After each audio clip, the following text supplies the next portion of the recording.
Hi, I'm Dr. Larry Malerba. Welcome back to the All Things Homeopathy channel. Chronic case taking is a topic that I've been intending to cover for quite some time now. I already discussed acute case taking in episode number 18, and it might be worth your while to review that episode because a lot of what I covered there also applies to chronic case taking. I also recommend reviewing episodes 16 and 17, both of which discuss symptom classification and the differences between mentals, generals, physicals, specifics, and modalities. Recall that when taking an acute case, we focus on the newest symptoms or the changes from baseline associated with the acute illness or condition at hand. When taking a chronic case, we want to know about everything associated with the chronic condition in addition to the ongoing baseline symptoms and characteristics of the patient. We can't know ahead of time what information will ultimately be helpful in choosing our remedy. Only after collecting as much information as we can gather are we then able to decide what is useful to us and what is not. The bottom line is that when taking a chronic case, we want to know about everything. Okie doke, so let's get started. Okay, now, so the goal in chronic case taking is to obtain a broad and comprehensive picture of the patient and all of his ailments. We want to know all about his symptoms and their details, in addition to his temperament, his interests, his habits, patterns, and quirks. We want to paint a picture of the patient and the impact that his ailments have had upon his life. We strive to obtain an accurate picture of all symptoms and ailments, especially from the subjective perspective of the patient, but also from the perspective of an objective outside observer.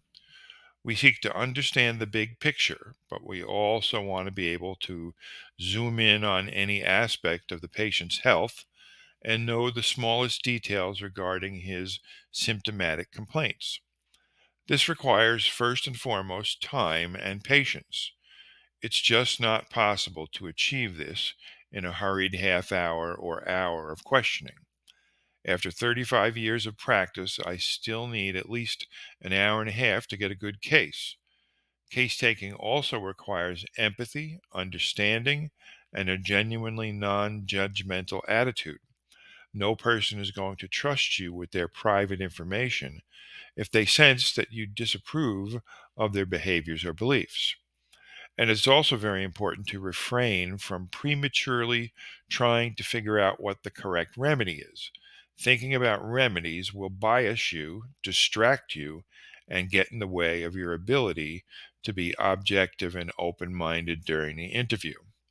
Analyzing the information and choosing a remedy comes later, only after you've gathered a complete case.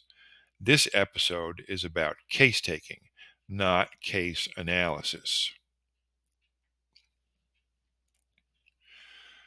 Okay, now, so with that said, I like to begin the interview by trying to put the patient at ease. I often start with some small talk to help break the ice. I may ask if they're able to find our office okay, or how long a drive it was, or I may mention the town that they're from and ask a question or two about it. My intent is to convey the message that I'm not in a hurry and that I'm interested in whatever the person has to say. Once I've done that, the first question I ask is whether the patient is familiar with homeopathy or if they'd had any prior experience with it. If they say that it's all new to them, I simply explain that I'll be asking a whole lot of questions about a whole lot of things, and that my purpose is to try to help them as best as I can.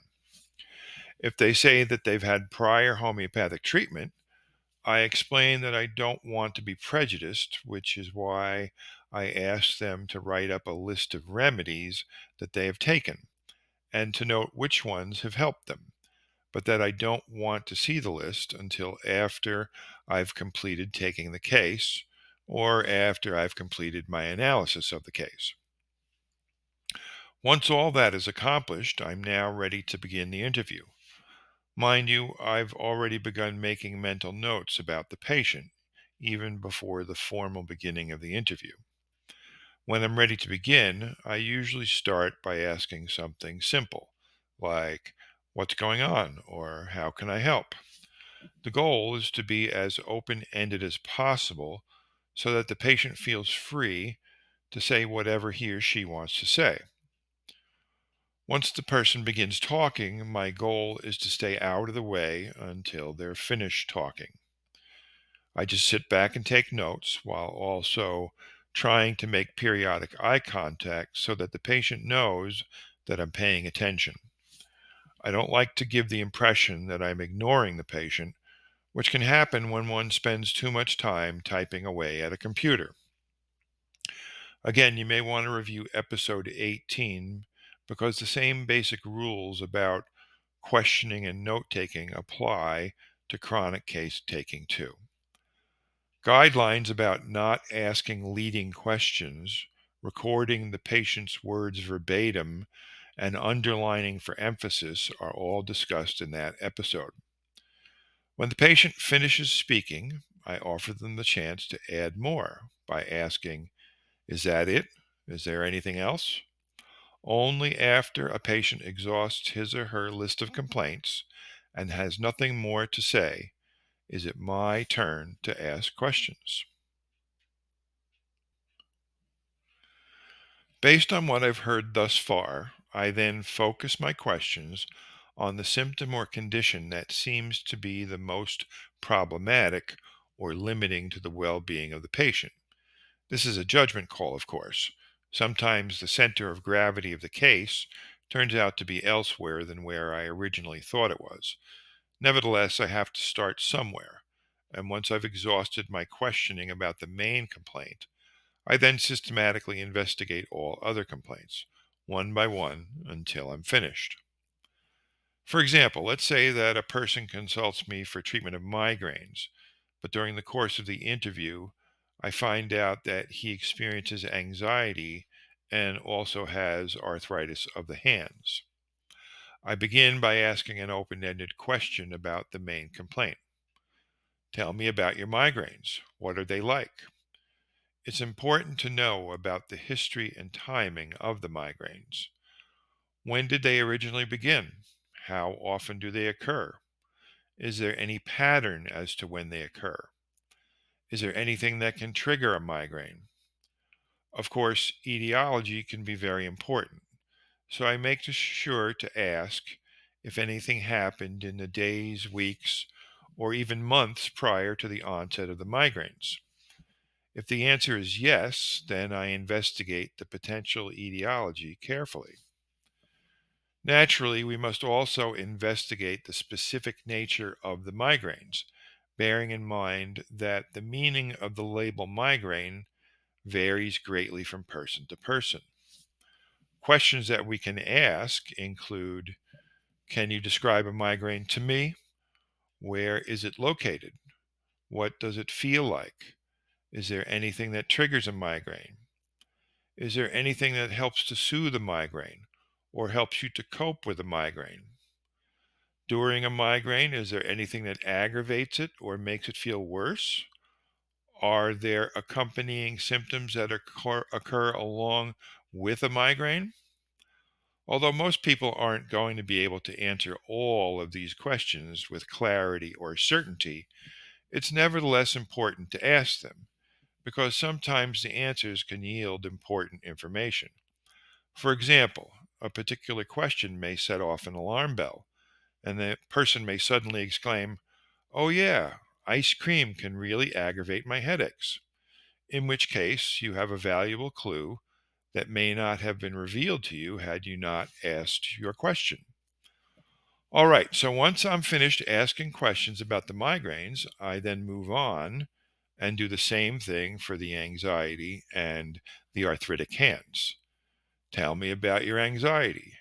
Tell me about your hands, and so on. Okay, so once my investigation of the patient's complaints is completed, it's then time to inquire about other things. beginning with the general characteristics of the patient. This topic was covered in episode number 16. One very important general is the temperature characteristics and sensitivities of the patient. This is when I ask whether the person generally tends to be more warm or chilly. A lot of people don't understand this question. They may think that I'm asking about what kind of weather they like. Some say things like, well, when my husband touches me, he always notices how warm I am. So it's not uncommon to have to explain that you're asking about their own subjective experience of whether they more often feel warm or cold. Next, I ask what type of weather bothers the person the most or is hardest to tolerate. When the patient answers that they hate winter because they have to shovel snow, then you know that they didn't understand the intent of your question. Another general category includes time patterns, sleep patterns, and energy patterns.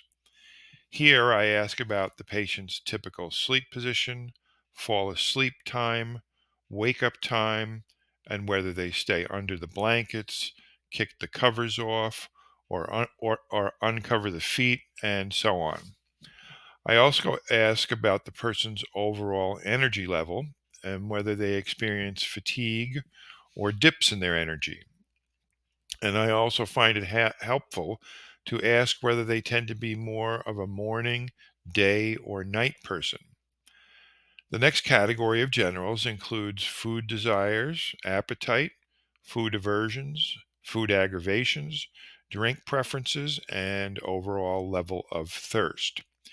Here I find it useful to ask the patient to rank sweet, sour, salty, and spicy in order of preference. Again, a lot of people can get hung up on the food questions for a variety of reasons. Some think it's a test of the purity of their diet. Others are inclined to think of healthy versus unhealthy foods, and so they have a hard time admitting that they like potato chips or ice cream, for example.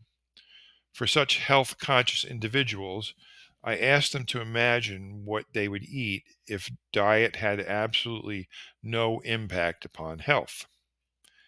The next general to inquire about are the fears. Once the person names their fears, I then follow up by asking about a number of additional common fears that they may not have considered. These include fear of heights, the dark, crowds, being alone, thunderstorms, claustrophobia, water, flying, driving, bridges, tunnels, animals, dogs, cats, insects, spiders, snakes, failure, poverty, public speaking, and social fears. Once I have a complete list of fears, I then ask the patient to rank them by naming the biggest fears first. Now, even though I've been observing the patient and their mannerisms all along, it's still worth inquiring directly about who he or she is. I usually say something like, tell me about yourself. What are you like? What is your temperament like? What is your personality like? What makes you tick? How do we describe you? Of course, there are some who don't know how to answer this question, so it helps to have a variety of open ended questions ready, questions that are designed to prompt them into thinking more about themselves. Questions like, where do you fall on the introvert extrovert spectrum? If the person answers, I'm more introverted, my next question is, how do you know that? What does introverted mean to you? Additional questions include, do you express your emotions easily or are you more reserved? Do you tend to be more open with people or are you more private? Do you have any special interests or hobbies? Is there anything that ticks you off or pushes your buttons? Are you more stubborn or easygoing? Are you more neat or sloppy, organized or disorganized? There are lots of questions that can be asked. It's up to you. Be creative. The goal is to learn about the patient, to understand who they are and what it is that motivates them. As practitioners, we all have different gifts and strengths. It's important to know what those strengths are and to learn how to use them to your advantage during the interview process. I know that personally I am very intuitive, so I've learned to trust my instincts, which often turn out to be pretty accurate. I also have a good sense of humor, so I know how to inject a little humor into the conversation in order to break the tension when we're discussing a particularly uncomfortable topic. If you are a patient person, use that to your advantage. If you're caring, use your ability to be compassionate. If you're empathic, use your ability to place yourself in the shoes of the other. Remember, homeopathy is both a science and an art. Learn to hone your skills as an interviewer by relying on your personal strengths. Okay, now a complete case also includes information about the family history, and it's useful to conduct a physical exam tailored to the circumstances of the patient. Good case taking also takes into account the appropriate lab tests and or diagnostic studies. All right, once you've done all that, now you're ready to study the case. Unfortunately, that's a topic for another time. But before we finish, I'd like to do a little bit of troubleshooting by talking about some common problems that can arise during the interview process. First of all, conducting an interview tends to be rather overwhelming, at least at first. After all, you must listen carefully to the patient while recording important details, oftentimes verbatim, while also assigning the proper grading to symptoms, in addition to being ready to ask the necessary questions at the right moments in a thoughtful and sensitive way. Now, that's a whole lot to figure out all at once. So it's important to go easy on yourself. It takes time to learn a variety of tricks and shortcuts that can help you to do a better job. One such trick is to develop a personal shorthand, one that allows you to take notes more efficiently. Now, the other challenge is to learn how to effectively manage the different types of patients that you will encounter.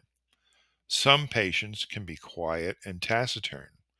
Therefore, you may have to ask a lot of questions, and it may take some time before they trust you enough to open up and talk about themselves. Other patients can be loquacious and expansive. In such cases, you can't very well record every single word that the patient says. You have to know how to cut through the noise, through the barrage of information, in order to be able to identify important clues that will ultimately help you to understand the patient. Some patients are disorganized and chaotic, and note taking can be quite a challenge with such individuals. Others are not very psychologically self aware. Such persons may need some guidance to help them reflect upon themselves. Two more types include those who are very medically oriented and others who use a lot of new age terminology.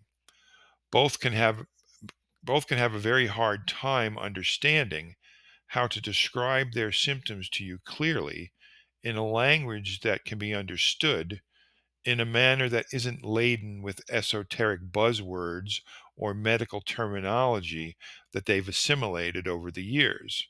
Naturally, such patients can also require a good bit of guidance, frequent course correcting, and above all, patience.